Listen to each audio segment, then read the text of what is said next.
Hello, do you know how to read 10 past on a 12-hour clock like this?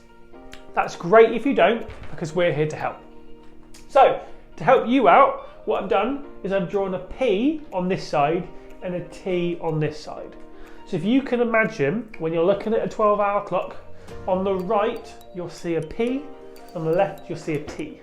So this is for past and for to. Now, so 10 past, where's that on the clock? So all you need to know is that every one of these minutes equals 5 minutes, okay? So if you go around to this one, that would equal 5 past because you're on the P side. But then if you go to this one, that would equal 10 past. And the reason why it's 10 past is because you're on the right side where P is. So this could be 5 past, that would be 10 past, that would be quarter past and 20 past, and it keeps going until you get to 6, okay?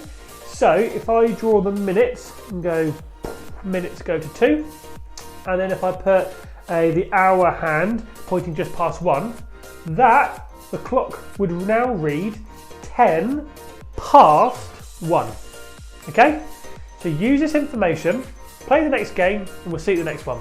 Bye!